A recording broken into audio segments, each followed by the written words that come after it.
Don't get me wrong. If he's as bad as you say, that half of this country is now supporting this person who could be the 47th president of the United States. Why is that happening?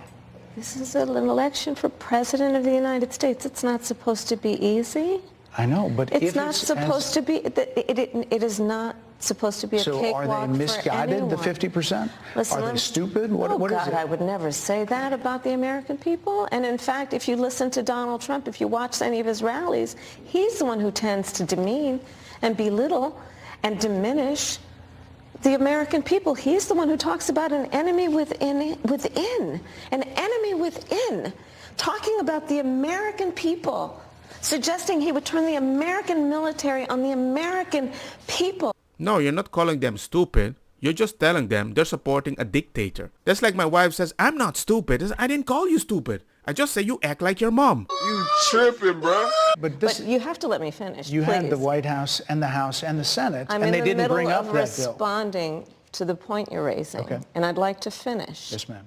That to the point of this being your first question, it is a priority for us as a nation and for the American people. And our focus has been on fixing a problem. And from day one then, we have done a number of things, including to address our asylum system and put more resources, getting more judges, what we needed to do to tighten up penalties and increase penalties for illegal crossings, what we needed to do to deal with points of entry between border entry points. That's the work we did, and we worked on supporting what was a bipartisan effort, including some of the most conservative members of the United States Congress, to actually strengthen the border. That border bill would have put 1,500 more border agents at the border, which is why I believe the Border Patrol agents supported the bill. He doesn't want an answer about 9 months ago. He wants an answer about 4 years ago when you let this happen. And now that USA is kind of overcrowded, you're like, well, I closed the door. I'm helping. No, you're creating an overcrowded prison.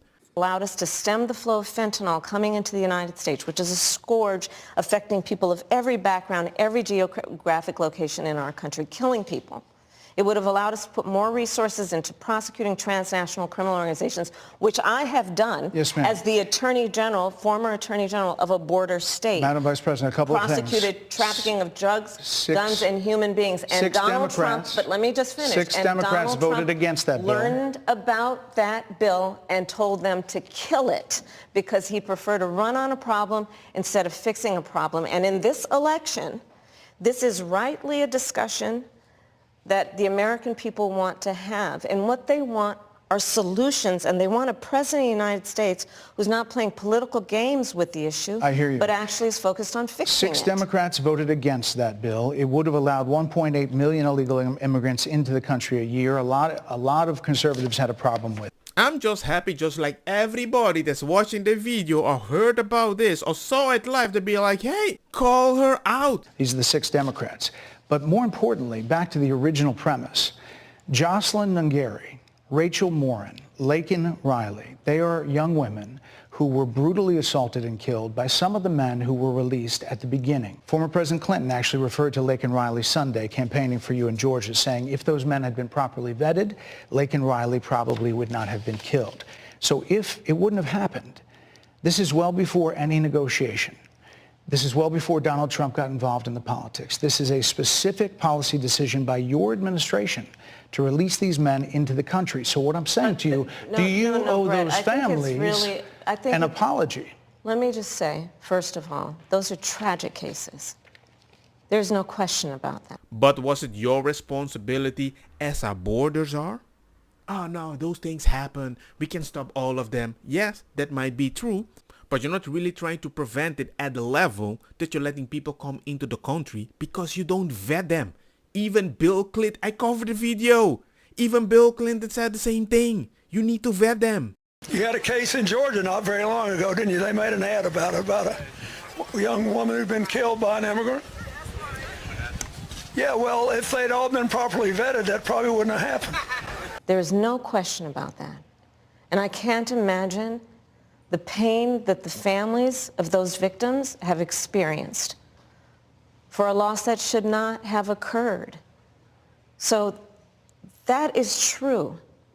It is also true that if a border security had actually been passed 9 months ago, it would be 9 months that we would have had more border agents at the border, more support for the folks who are working around the clock trying to hold it all together. Madam Vice President. To ensure that no future harm would occur.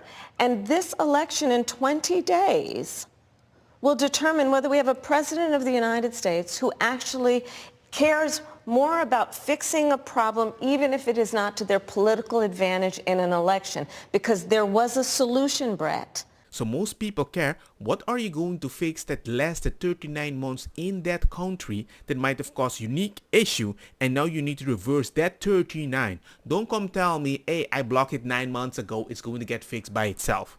It makes no sense. Because there was a solution, Brett. Madam Vice President, it was a policy decision in the early part of your administration. I will let one of the mothers talk about it. Take a listen. Because of the Biden-Harris administration open border policies catch and release, they were enrolled in the Alternatives to Detention program. This meant that they were released into the United States. It was not even a full 3 weeks later that they would take my daughter, Jocelyn Nungare's life. I believe the Biden-Harris administration open border policies are responsible for the death of my daughter. That's the early days. So do you owe them an apology is what I'm saying. All I see right there is a defeated face because she knew she messed up. Sincerely. But let's talk about what is happening right now with an individual who does not want to participate in solutions. I think you're doing that right now. Instead of talking about the solution that you're supposed to try to fix, don't tell me who doesn't work with you so you can fix the issue. At least do something on you're in office. Let's not kid ourselves. In fact, take a listen to the full response he gives to Bartiromo about the anti-democratic measures that he's willing to take against what he calls, again, the enemy from within. We are going to end all sanctuary cities immediately. We're going to end them because they're really... Is that an executive order you do that with? They're really... I can do it with an executive order. I'll have to do it with an executive order. You can do it with the Aliens of 1798. We can do things in terms of moving people out. We can move them out of the sanctuary cities. Why are you telling me to vote for you when you're in office, when you're already in freaking office? Let's talk about that as well. But do you want to answer in all her? fairness, I told you, I feel awful for what she and her family have experienced. During that time, you said repeatedly that the border was secure. When in your mind did it start becoming a crisis? I think we've had a broken immigration system transcending, by the way, Donald Trump's administration even before. Finally, you admit to something. And what was one of your solutions 4 years ago? Opening the border. I'm like, bro, if you knew it was broken, why would you just leave the door open? Let's all be honest about that. I have no pride in saying that this is a perfect immigration system. I've been clear, I think we all are, that it needs to be fixed. We need more. I was just down at the border talking with border agents. You could have done that also 4 years ago, but there was a need for those pictures. They will tell you, we need more judges.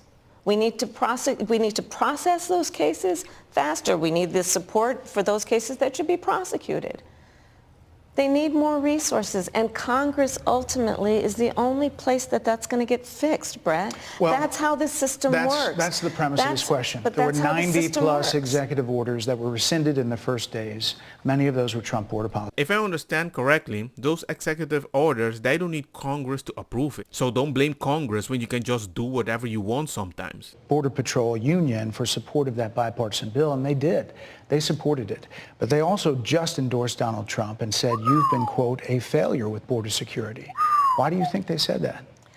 I think they're frustrated, and I get it. They want support. They want support, and that's what that border security bill would have done. These guys down at the border, these men and women, they're working hard. They're working around the clock. I get it. Finally, you get that they're trying to fix your problem. And instead of voting for the policy through you, they decided to do it through your opponent. They just don't want you as a leader to lead the charge to battle the issue that is happening. Within, an enemy within, talking about the American people, suggesting he would turn the American military on the American people. We asked that question to the former president today. Harris Faulkner had a town hall, and this is how he responded. I heard about that. They were saying I was like threatening. I'm not threatening anybody. They're the ones doing the threatening. They do phony investigations. I've been investigated more than Alphonse Capone. He was the greatest gangster. No, it's true.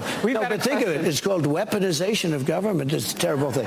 So, Brett, I'm sorry, and with all due respect, that clip was not what he has been saying about the enemy within that he has repeated when he's speaking about the American people. That's not what you just showed. well, he was asked about that specific... No, that's not what you just showed. In all fairness and respect to you, that was the question that we asked him. You didn't show that, and here's the bottom line. He has repeated it many times, and you and I both know that.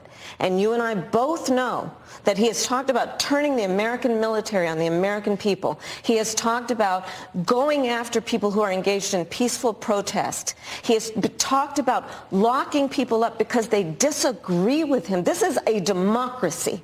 And in a democracy, the President of the United States, in the United States of America, should be willing to be able to handle criticism without saying he'd lock people up for doing it. By American people, do you mean the illegal people that are living in sanctuary cities that are not paying taxes? It's just a question. Or maybe he might be talking about the judges that keep releasing all these people to get arrested and then hiding the information so ICE cannot find them where they're living at.